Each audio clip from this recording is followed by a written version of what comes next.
ॐ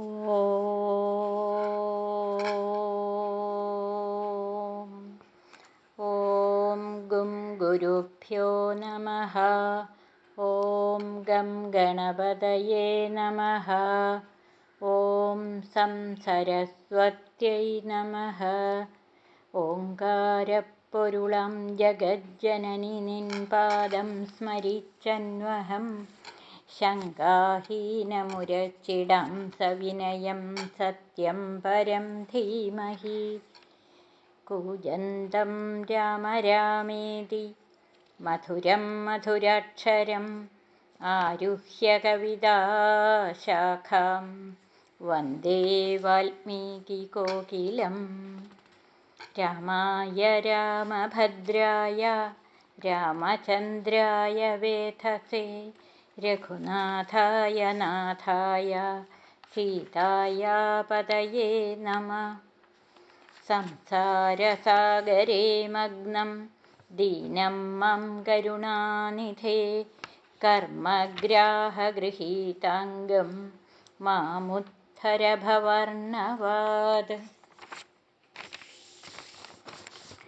ഓം ശ്രീമദ് വാൽമീകി രാമായണേ കിഷ്കിന്ധാകാണ്ഡേ षट्चत्वारिंशः सर्ग. ഭൂമണ്ഡലഭ്രമണകഥനം.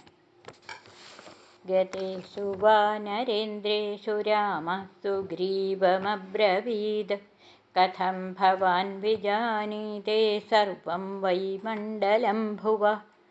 സുഗ്രീവസ്തു തതോ രാമ ഉവാച പ്രണതാത്മവാൻ ശ്രൂയതാം സർവമാഖ്യാസ്യേ വിസ്തരേണ നരർഷഭ.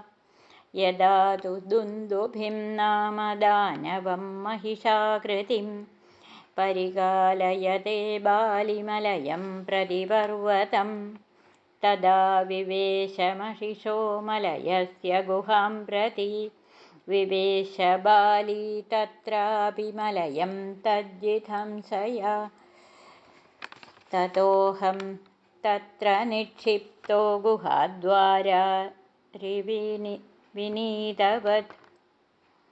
ഗുഹാദ്വാരേ വിനീതവത് ന ച നിഷ്ക്രമത്തെ ബാലി തദാ സംവത്സരേ ഗതേ. തതക്ഷതജവേഗേന ആപുപൂരേ തദാബിലം. തദഹം വിസ്മിതോ ദൃഷ്ട്വാ ഭ്രാതൃശോകവിശാർദിത. അഥാഹം കൃതബുദ്ധിസ്തു സുവ്യക്തം നിഹതോ ഗുരു. ശിലാപർവതസങ്കാശാബിലദ്വാരീ മയാ കൃതാ. അശക്നുവന്നിഷ്ക്രമിതും महिषो വിനശേദിതി. തതോഹമാഗം കിഷ്കിന്ധം നിരാശസ്തസ്യ ജീവിതേ. രാജ്യം ച സുമഹത് പ്രാപ്തം താരയാരുമയാ സഹ. മിത്രൈശ്ച സഹിതസ്തത്ര വസാമി വിഗതജ്വര. അജഗാമ തതോ ബാലീ ഹത്വാ തം ദാനവർഷഭം. തതോഹമദദാം രാജ്യം ഗൗരവാദ് ഭയയന്ത്രിത. സമം ജിഘംസുർദുഷ്ടാത്മാ ബാലി പ്രവ്യഥിതേന്ദ്രിയ. പരികാലയതേ ക്രോധാദ്ഭാവന്തം സജീവൈഃ സഹ. തതോഹം ബാലിനാ തേന സാനുബന്ധപ്രധാവിത. നദീശ്ച വിവിധാ പശ്യൻ വനാനി നഗരാണി ച. ആദർശ തലസങ്കാശാ തതോ വൈ പൃഥിവീ മയാ. അലാതചക്രപ്രതിമാ ദൃഷ്ടാ ഗോഷ്പദവത്തഥാ. പൂർവാദിശം തതോ ഗത്വാ പശ്യാമി വിവിധാൻ ദ്രുമാൻ.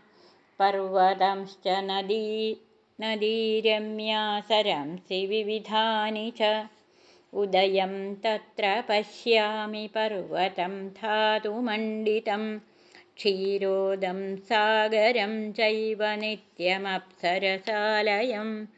പരികാലയമാനസ്തു ബാലിനാ അഭിദ്രുതസ്തദാ.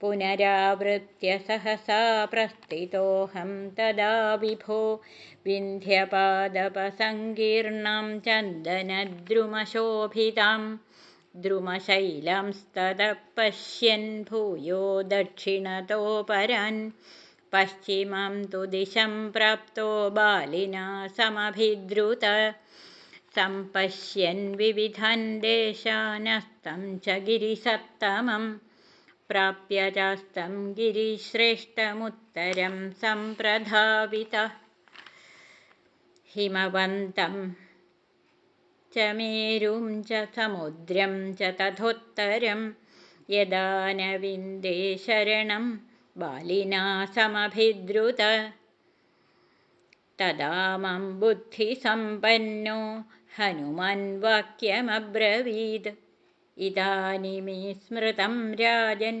यथा बालिहरीश्वर मतङ्गेन तदा शप्तो ह्यस्मिन्नाश्रममण्डले प्रविशेद्यादिवै बालिमूर्धस्य तथा भवेत् तत्र वासस्तुखोऽस्माकं निरुद्विग्नो भविष्यति ततः पर्वतमासाद्य ऋष्यमूकं नृपात्मज न विवेश तदा बालीमतङ्गस्य भयात्तदा एवं मया तदा राजन् प्रत्यक्षमुपलक्षितं पृथिवीमण्डलं कृत्स्नं गृहामस्म्यागतस्ततः इत्यार्षे श्रीमद् रामायणे वाल्मीकीये आदिकाव्ये चतुर्विंशतिसाहस्रिकायां संहितायां किष्किन्धाकाण्डे